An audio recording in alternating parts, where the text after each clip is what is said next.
Hello.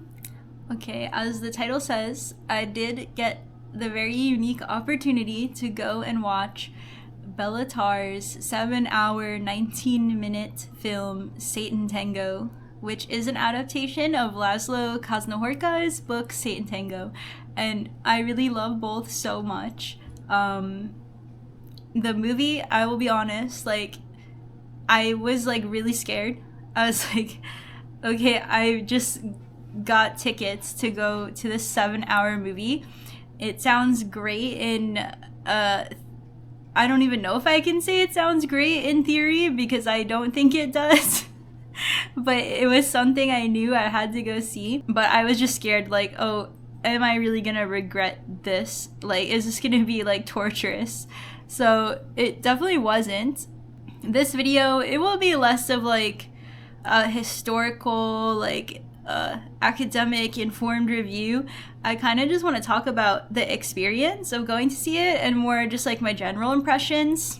If you browse my channel, you'll see I'm more of a literature person than a film person, so I don't know if I really have anything that intelligent to say on the matter. I'm gonna try my best. But basically, I don't know, I'm just interested in the idea of it as an experience, because it feels very intentional that it would be something like that when you're making someone go see a 7-hour movie.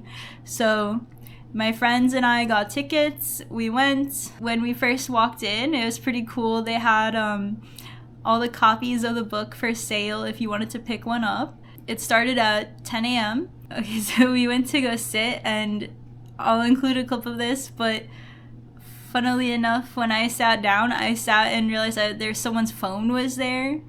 We were joking oh, how Lynchian. So I just went and handed that back to the staff and kind of let them handle it and find that person. But it started out with that. And then, yeah, I don't think we got any snacks or popcorn or anything, because I watched another YouTube review of the movie, and they were saying you can hear every sound. So I was so scared. Just the idea of watching eating popcorn during this black and white serious, I would presume, movie sounded so inappropriate. It was an older crowd, but everyone was really nice. It was really cool. Everyone, you could tell, was just really excited and happy that it was being screened in our city. Everyone was just really friendly throughout the whole day. We were talking to the guy in front of us before it started, and then even in the afternoon, my hat flew away in the wind, and someone went to go grab it for me and help me out. It was just pretty chill. It's a nice vibe. And then I don't know who he was exactly, if he is the manager or what his role is at the theater or what, but the organizers did come and give a little pep talk to us before it started. I thought that was pretty funny. They were really blown away. They had kind of capped the amount of tickets. It was probably I don't know, maybe half as many seats as were in the theater, because they wanted to give us space to stretch and move around if we needed to, or switch seats, just because we were there all day. But he was really excited with the turnout, because even with, they had capped it, but they still sold out all of their tickets for the day. And something that I think really set the tone for me was just when he was you binge watch Netflix for less time than this. And you know what? That's actually so true. There's people watching 10-hour video essays about iCarly.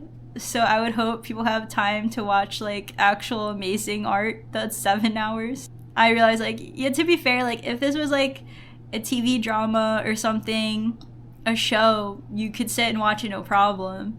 So, as soon as we sat down and started watching it, I was okay, I really had to prepare myself, because I was oh, it's it is the meme. My friend said this, when people joke about oh, I'm watching my black and white 7-hour Hungarian art house movie. It kind of has that reputation. It's sort of the movie equivalent of saying your favorite band is okay, let me try to say this. Gero Giri Gegege? Yeah. So you're oh, I'm the most alternative, person, only listen to most pretentious noise music. It's sort of like that person, but for movies. But anyway, so it kind of has this reputation, so, or a little bit. So I was like, oh, like, is it gonna be slow? Like, some movies are just slow. But the thing is about Sátántangó is that it's not slow. It's not long because it's slow. Maybe some people would argue with me on that, but I feel like it's long because of what it's trying to show you. And so often it's like, if two people are talking, the camera is not static. I mean, sometimes it is, but there's lots of dynamic shots where it will move behind one person, you'll see what they're seeing, it will move behind the other person, you'll see the other character's expressions. I mean, stuff like that is just really interesting and switches things up from the typical like switching between shots that a lot of things have today. So that in itself is part of the experiment. And something else I really like is there's all these like long shots as well of animals, but it also makes me think like that's kind of how animals move. Like, for instance, in the book there's one sentence that will say like, oh, like one character is at the bar and they're like, oh yeah, the horses escaped from the slaughterhouse again. But instead they'll show you for like 20 minutes the horses stampeding like through the village square or whatever, like through the city, the center of the town. You hear their hooves hitting the ground, and again, it's like that apocalyptic imagery of like a white horse, and it's just really like fascinating and kind of, I guess, majestic to watch. Or even in the beginning, you see like a really long scene of just cows grazing. But it's kind of like, I don't know, it's interesting to think about how else you could capture like the activity of animals. I think that in itself is just pretty fascinating to watch. It wasn't really boring to me. And I will say, those are just a couple of quick examples, I guess, basically. But once the first intermission happened, I was kind of like, oh, that did not feel like 2 hours. I really thought it was gonna be like way more rough of an experience. So my theater had, and I think this is probably common for the showings, but we had 2 20-minute intermissions and then a 1 hour lunch break. So by the time I left the movie theater, it was like 7 p.m. The lunch is like pretty chill. It's pretty like regular, like catered food that, they'll do for events that they have at this theater. It was just like some sandwiches. I had like a turkey sandwich, and I was glad they had fruit. They had fruit and like pasta salad. It's nothing too fancy, but it wasn't bad. It tasted good, and I was full. Then afterwards, yeah, there was a 3 hours. So then in total for the actual movie, it was like two 2-hour screenings or like sittings, and then a final 3-hour one. I will say I did start to feel the fatigue by the 3rd hour, but it wasn't with the movie. It was just like physically, like I was getting dehydrated. My nose was sore. I feel like if you have seen the movie, like part of the themes or the ideas there are just kind of like a fallen status of humanity being treated like animals. It's like the human condition under authoritarianism is sort of what's being reflected in the movie. And I don't know, that's why it's so interesting to me how like bodily the experience was. Like, this is gross, I didn't really like this, but it did start to like smell musty in the theater. Not that anyone was particularly sweaty or stinky, but you're just sitting there with all of these human bodies for like 7 hours. It's like they're just settling. I don't know. It sounds disgusting, I'm sorry, but that's what I'm here to report, every detail. Or as my favorite character in the movie, Irimia says, I'm not a liberator. I'm a tragic researcher, here to talk about why everything is as terrible as it is.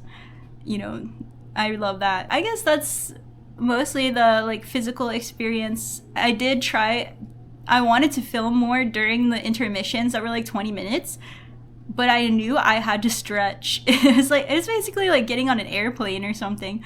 So I was just doing stretches as much as I could in like the hallway, and I think that helped. My leg didn't again start to really hurt until like the final hour of it, and by the time we went outside it was pitch black, dark outside. Yeah, but honestly, I really love this movie so much. I'm trying to think of where to go with this. So at one point, like I mentioned in the beginning, the sound, and this is something I was talking to my friend. You know, I did use the joke about noise music earlier, but I do like noise music, and so does my friend, and we were talking about this, that it almost felt just like a noise music video.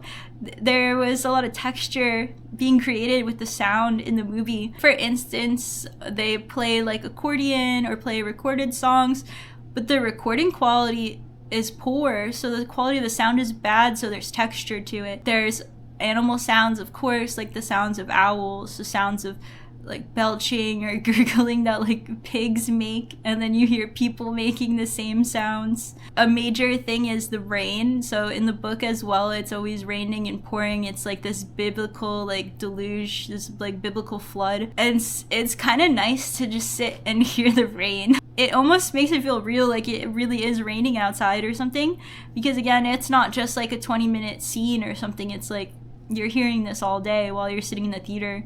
So it really adds to it. There's times where it is more silent or quiet, but then there's times where it is loud, like there's music. Like there's just one really loud like party scene, or when people actually do start yelling at each other, like it feels like so loud. It was like hurting my head. I was like, oh my god, can they stop?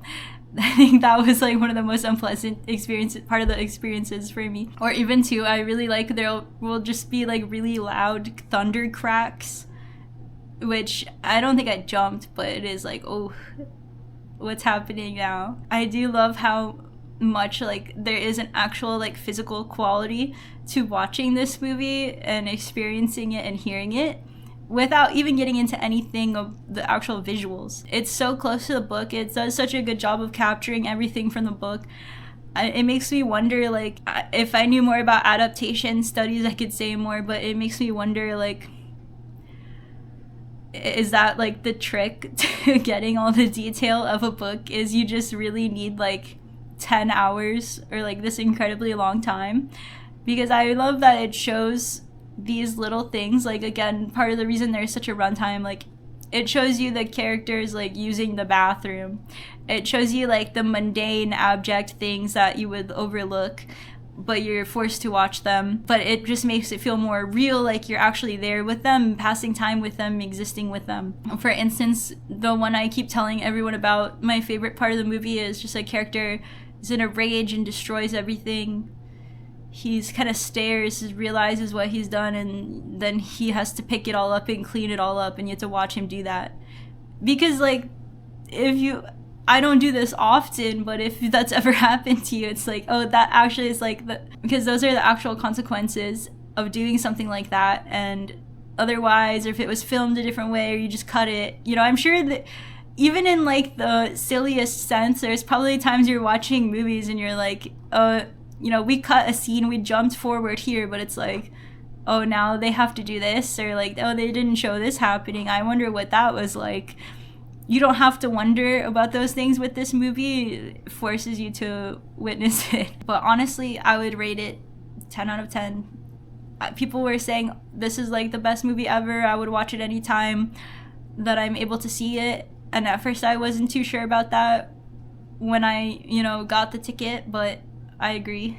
It's really good, and it's definitely worth watching. You don't even need to go see it. I mean, obviously, if you can see it in a theater, that's fantastic, but if you are able to have the level of like self-control to like not scroll on your phone in your own home, you should watch it if you can.